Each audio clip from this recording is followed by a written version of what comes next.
Good morning. Today we will study about the exhumation. It is formed by two Latin words. Ex, it means out of, humus means earth or ground. It is defined as authorized digging out of a buried body from a grave. Objectives or reason for exhumation. First, criminal exhumation or civil exhumation. I will repeat again. Exhumation, it is formed by the two Latin word. Ex means out of, humus means earth or ground. It is defined as authorized digging out of a buried body from a grave. Objectives or reason for exhumation: criminal, second, and civil. Criminal exhumation. Exhumation is done for legal purpose whenever there is a suspicion of some foul play like homicide, criminal abortion, disputed cause of death or poisoning. Criminal exhumation is done for legal purpose whenever there is a suspicion of some foul play like homicide, criminal abortion, disputed cause of death or poisoning. It is done to determine the cause of death, to determine the time since death, to know the manner of death, to establish the identity, or to recover paper, documents or some other evidential material which have been buried along with the dead body. Criminal exhumation, it is done to determine the cause of death, second, to determine the time since death, third, to know the manner of death, to establish the identity, to recover the paper, documents or some other evidential material which have been buried along with the dead body. Civil exhumation, it is done for the identification of the deceased or for the setting of inheritance or fake documents, for accidental death claims, for insurance purpose, for claim under the Workmen Compensation Act, for historical reason, when the site of the graveyard is moved, when the relative wants to relocate the grave. Civil exhumation, it is done for the identification of the deceased, for the setting of inheritance, fake documents, etc., for accidental death claims, for insurance purpose, for claim under the Workmen Compensation Act, for historical reason, when the site of the graveyard is moved, when the relative wants to relocate the grave. Rules of exhumation. The body can be exhumed only on a written order from the first class magistrate, judicial or executive. No police official, whosoever high in the rank, is authorized to order exhumation. In India, there is no time limit for ordering exhumation. It can be done any number of years after burial. I will repeat once more the rules of exhumation. The body can be exhumed only on a written order from the first class magistrate, that is judicial or executive. No police officer, whosoever high in the rank, that is rank is not a matter, is authorized to order exhumation. Only and only the first class magistrate or judicial or executive can give a written order for exhumation. In India, there is no time limit for ordering exhumation. It can be done any number of years after burial. Exhumation is usually done in a broad daylight. For this reason, the exhumation team has to reach the burial site or graveyard during early morning hours. The team has enough time to complete exhumation in daylight, and the procedure does not spill over to night or the next day. That is, I will repeat again, exhumation is usually done in a broad daylight. For this reason, the exhumation team has to reach burial site or graveyard during early morning hours. Now, benefit to comes in early morning hour is that the team has enough time to complete the exhumation in daylight, and the procedure does not spill over to night or next day. So, for exhumation, the whole team has to reach in the early morning. The magistrate ordering the exhumation and the team of the doctor remained at the site along with the official in charge of the graveyard, personnel for digging operation, and those relatives who may wish to be present, whose presence in fact is necessary and helpful for the proper identification of the grave.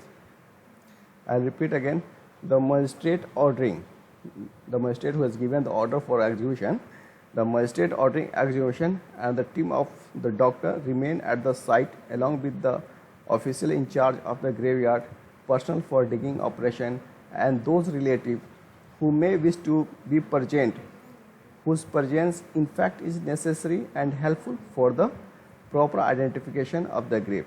That is, if relative wants to present at the time of exhumation, it is allowed, and it is in fact it is necessary and helpful for the proper identification of the grave.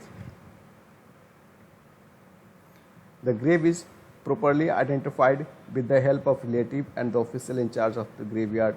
Generally, the headstone on which the name, date, and the year of death are written also help in the identification. I will repeat again, the grave is properly identified with the help of relative and the official in charge of graveyard.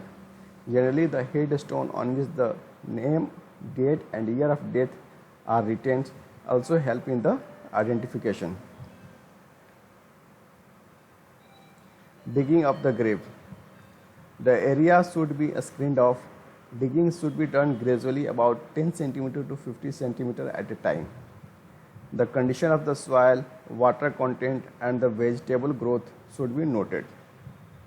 When the coffin is exposed, photographs should be taken to record the position of the dead body.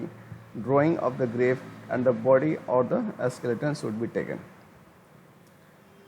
The area should be, first of all, the area should be screened off.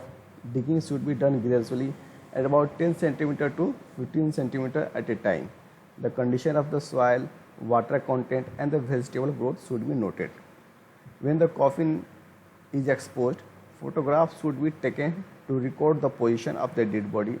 Drawing of the grave and of the body or a skeleton should be taken. In case the coffin has degenerated, the body is skeletonized. When the grave must, in case of coffin has degenerated, the body is skeletonized, then the grave must be dug from around the skeleton and the hard board is inserted under the skeleton. The hard board is carefully lifted. It would contain soil, a skeleton, and its remains such as teeth or epiphysis. In case the coffin has degenerated, the body is skeletonized, then the grave must be dug from around the skeleton and a hard board is inserted under the skeleton. The hard board is carefully lifted. It would contain soil, a skeleton, and its remains like teeth or epiphysis. In case of homicide, the bullet or the tip of broken knife etc. may also be found.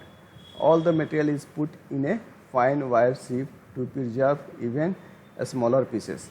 Burial cloth must be removed to avoid any possibility of contamination. In case of homicide, bullet and the tip of the broken knife etc. may also be found. The material is put in a fine wire sieve to preserve even smaller pieces. Burial cloth must be removed to avoid any possibility of contamination. Collection of soil. About 500 grams of soil from above, below, and the side of coffin should be collected and preserved in a separate dry glass jar with identification tag. This is very essential in case of suspected poisoning. About 500 grams of soil from above, below, and side of the coffin should be collected and preserved in separate dry glass jar with identification tag.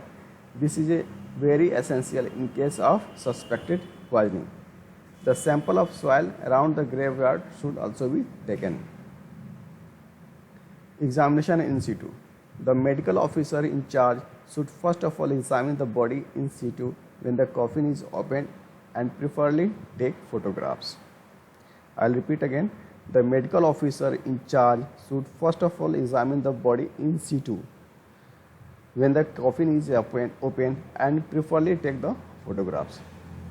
If the autopsy has earlier been performed, the doctor should obtain all the relevant records of the first autopsy. This includes the postmortem report, any photograph of the scene of the death or postmortem, police investigation report. I will repeat again. Examination in situ. The medical officer in charge should first of all examine the body in situ when the coffin is open and preferably takes the photographs. If the autopsy has earlier been performed, the doctor should obtain all the relevant records of the first autopsy, that is, the postmortem reports, any photographs of the scene of the death or of the postmortem scene, police investigation report. The finding of the second postmortem report should be recorded in a great details, especially those which tend to confirm or disprove the finding of the first autopsy. I will repeat again, the finding of the second postmortem report should be recorded in a great details, especially those which tend to confirm or disprove the finding of the first autopsy. Thank you.